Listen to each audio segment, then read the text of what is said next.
पाछू परे हे लगे है 17 साल रे। कतको टूरा तोरे पाछू परे हे लगे है 17 साल रे।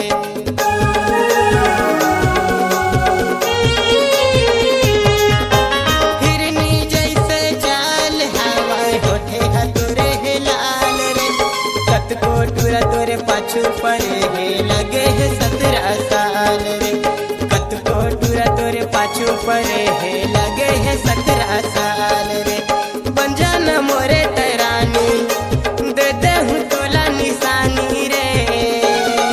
अलबेली गोरी रे अलबेली छोरी अलबेली गोरी रे अलबेली छोरी।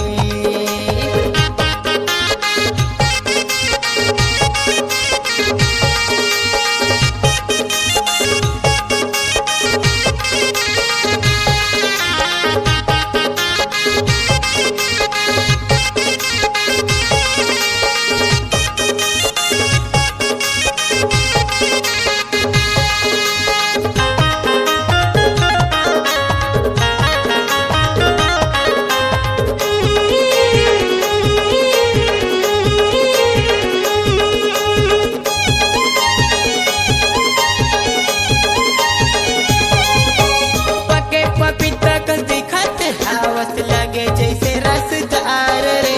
तोरे नीचू जमो चाटी का झूमर मुहर चूहर लार रे। तोरे नीचू जमो चाटी का झूमर मुहर चूहर लार रे।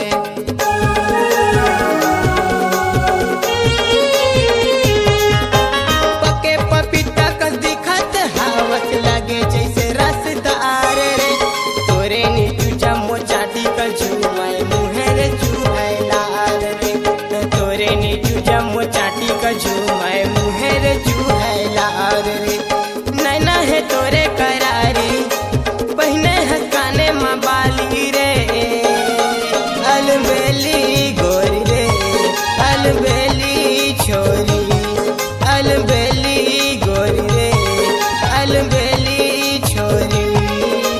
तहत रे गोरी तहत रे बोली हवस रे तह कुंवारी।